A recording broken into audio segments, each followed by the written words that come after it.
Saya Cynthia Rompas, masih menemani Anda di Kompas Petang. Saudara Partai Kebangkitan Bangsa PKB meminta PDI Perjuangan mengambil sikap tegas terhadap posisi politiknya terhadap pemerintahan Presiden Prabowo Subianto. Hal ini disampaikan Ketua Fraksi PKB DPR RI Jazilul Fawait saat ditanya soal dugaan keikutsertaan kader PDI Perjuangan Andi Wijayanto dalam aksi demo. Jazilul berpendapat sikap partai politik diperlukan untuk mendukung program strategis pemerintahan. Sementara menurut PKB, sikap PDI Perjuangan masih abu-abu. PDI Perjuangan tidak tegas menyatakan berada di pemerintahan, tapi juga tidak menunjukkan sikap berada di luar pemerintahan.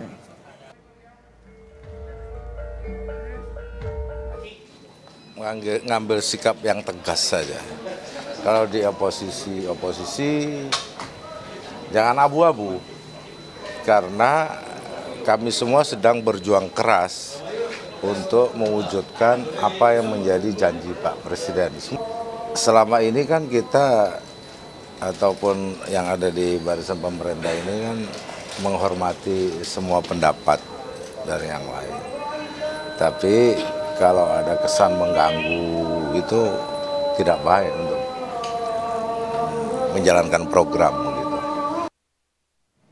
Sementara juru bicara PDI Perjuangan Guntur Romli menegaskan, sesuai dengan keputusan Kongres dan instruksi Ketua Umum PDI Perjuangan tegas berada di luar pemerintahan dan menjadi penyeimbang kekuasaan. Sebab mayoritas partai politik di DPR sudah masuk dalam pemerintahan sehingga perlu ada partai yang berada di luar pemerintahan dan menjadi penyeimbang. PDIP juga menyatakan Indonesia menganut sistem presidensial sehingga tidak mengenal istilah oposisi dan koalisi pemerintah. Mas Jazilul Fawait mengurus partainya sendiri daripada ngurus partai orang lain. Sikap dan posisi PDI Perjuangan merupakan keputusan organisasi. Melalui Kongres, Rakernas, dan instruksi Ketua Umum, politik di Indonesia relatif tidak mengenal koalisi dan oposisi, apalagi oposisi yang merupakan keharusan di sistem parlementer. Posisi PDI Perjuangan sudah tegas berada di luar pemerintahan dan menjadi penyeimbang kekuasaan. Kenapa perlu menjadi penyeimbang? Karena mayoritas DPR sudah dikuasai oleh partai-partai yang masuk dalam pemerintahan. Posisi politik PDI Perjuangan kembali disorot setelah PKB mendesak Partai Banteng untuk segera keluar dari zona abu-abu. Hal ini menyusul soal dugaan keikutsertaan kader PDI Perjuangan Andi Wijayanto dalam aksi demo. Apakah posisi politik PDIP patut dipertanyakan atau justru PKB terlalu mencampuri urusan dapur partai lain seperti yang disinggung juru bicara PDI Perjuangan Guntur Romli. Kita bahas bersama Jubir PDI Perjuangan Seno Baskoro dan juga Direktur Eksekutif Indikator Politik Indonesia Burhanuddin Muhtadi. Sebelumnya saudara, kami juga sudah mengundang kader PKB namun hingga saat ini belum ada yang merespon dari pihak PKB. Selamat sore Mas Seno, selamat sore Mas Burhan. Selamat sore Mbak. Sore, Cynthia. Prof. Burhan, selamat sore. Sore, Mas Seno. Selamat sore. Mas Seno, ini kan PKB secara tegas gitu ya, secara langsung meminta PDI Perjuangan jangan abu-abu lah, sikapnya harus tegas. Selama ini posisi PDIP sebenarnya di mana dan bagaimana Anda menjawab desakan dari PKB ini, Mas Seno? Ya, makasih Mbak Cynthia. Jadi saya langsung saja bahwa saya kira PDI Perjuangan sejauh ini adalah partai politik yang menghormati keputusan setiap partai politik lain, termasuk PKB, karena kami juga berharap keputusan politik kami dihormati oleh partai-partai politik lain. Dan saya kira kami waktu setelah Pilpres selesai sudah sangat tegas memutuskan bahwa kami berada di luar pemerintahan. Dan itu konsisten kami lakukan sampai sekarang, tidak ada kader partai yang kami tugaskan atau kami izinkan untuk kemudian bergabung di dalam kabinet Pak Presiden. Meskipun tentu saja berada di luar pemerintahan itu tidak serta-merta harus mengambil posisi ekstrim sebagai oposisi. Karena di dalam sistem pemerintahan kita saya kira sudah berulang kali kami tegaskan bahwa kita menganut sistem presidensial yang tidak membutuhkan konsep koalisi atau oposisi, tetapi di dalam atau di luar pemerintah, itu yang lebih dikenal di dalam tradisi politik kita.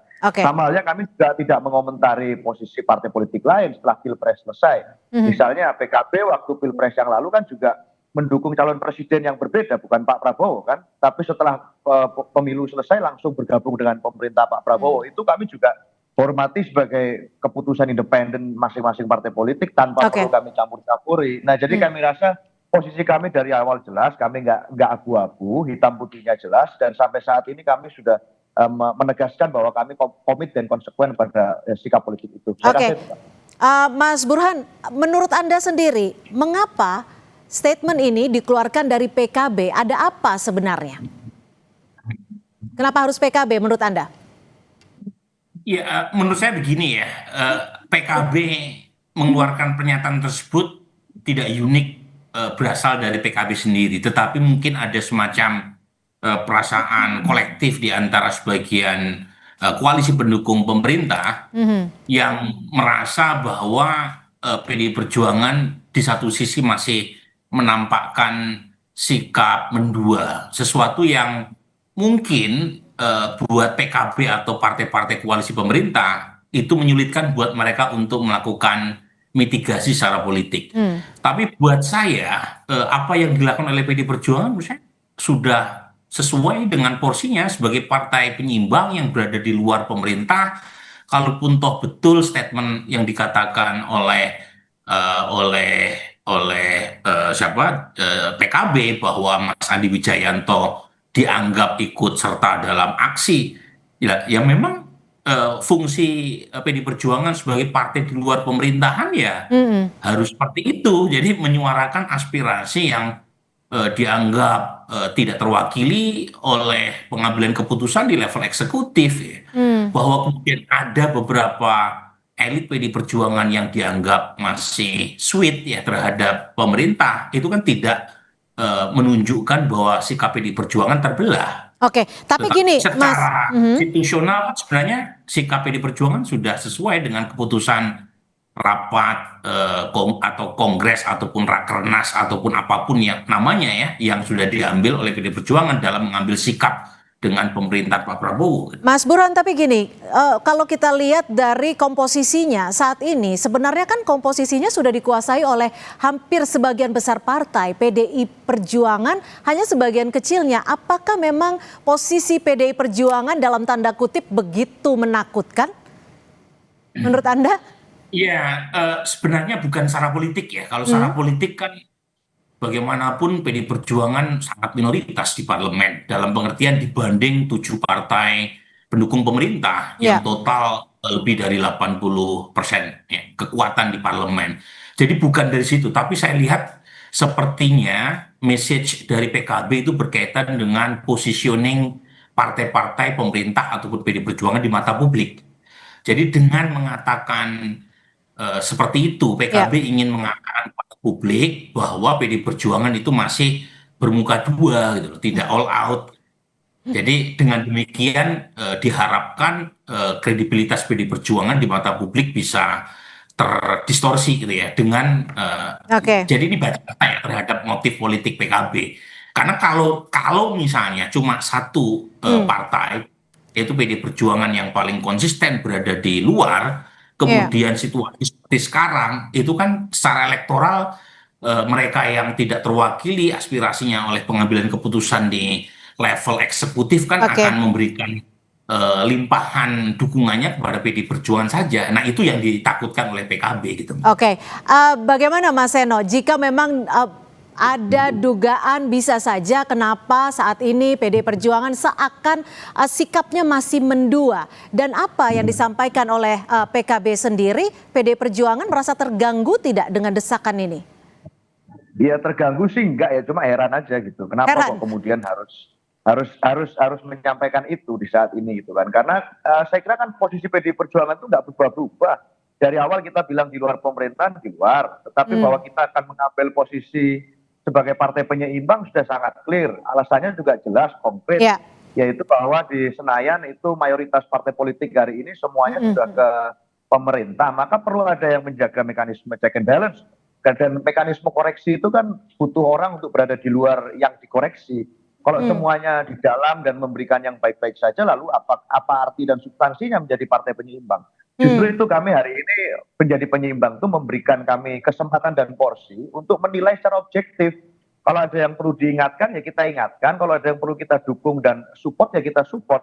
semudah itu logika berpikir dan positioning PDI Ya. Perjuangan. Dan di tengah situasi hari ini, tentu kritik dan masukan kepada pemerintah itu menjadi penting untuk disuarakan oleh partai politik, termasuk PDI Perjuangan. Oke. Sebenarnya kalau bicara lebih dalam, harusnya PKB juga dan semua partai politik lain yang di parlemen menjalankan fungsi legislatifnya dong. Nggak bisa Tapi kemudian gini, legislasinya. Mas Seno, Ya, kalau ya. ini kan sebenarnya ada urutannya gitu ya. Sebelum disampaikan oleh Ya. Pak Jazilul dari PKB, kita juga tahu bahwa ramai diperbincangkan ada tudingan PD Perjuangan di balik aksi-aksi demo dan juga desakan, termasuk di balik Tio gitu. Bagaimana Anda menjawab ini? Karena dituding sebagai di balik kritikan-kritikan yang ada. Ya itu tudingan yang agak salah sasaran dan asal mengkambing hitamkan ya. Mencari sasaran paling enak itu kan mengkaitkan satu peristiwa dengan kelompok yang lain yang untuk jadi kambing hitam. Nah kami tuh bingung gitu loh Mbak. Itu kan seperti mengecilkan gerakan civil society yang hari ini itu semua informasi sudah sangat mudah diterima siapapun tanpa perlu dimobilisasi atau dikompor-kompori oleh kekuatan manapun. Anak-anak muda itu kan hari ini habitatnya ada di media sosial, di media massa, mereka punya informasi soal tata kelola negara dan lain sebagainya. Kalau mereka melakukan konsolidasi, mereka memberikan kritik dan lain sebagainya, nggak selalu dong itu harus dikaitkan dengan misalnya positioning politik partai-partai tertentu termasuk PDI Perjuangan. Oke. Kami bingung juga kalau selalu dituduh menjadi aktor intelektual itu dibalik semua gerakan civil society. Wah, ini ya satu hal itu kami bingung. Hal yang lain kami juga merasa terhormat juga. Wah, sebesar itu ternyata ya pengaruh PDI Perjuangan. Kami selama ini memberikan kritik secara proporsional. Kalau kami juga nggak ini, tapi selalu dituduh ya silahkan saja. Tapi Mas Burhan, buat kami itu terlalu sudah. Mas Burhan membacanya bagaimana? Apakah ada benang merah dari coincidence atau dari cerita yang saat ini dari PKB dan juga sebelumnya tudingan bahwa PD Perjuangan ada di balik kritikan masyarakat termasuk Tio? Begini ya, menurut saya terlalu menyederhanakan cara kita membaca realitas politik dengan mengaitkan intervensi elit, ya. Seolah-olah masyarakat yang melakukan protes, mahasiswa yang melakukan demonstrasi, itu menjadi seperti pion yang mudah digerakkan oleh elit politik. Menurut saya itu to some extent agak menghina ya kecerdasan masyarakat ya dalam menyampaikan aspirasinya.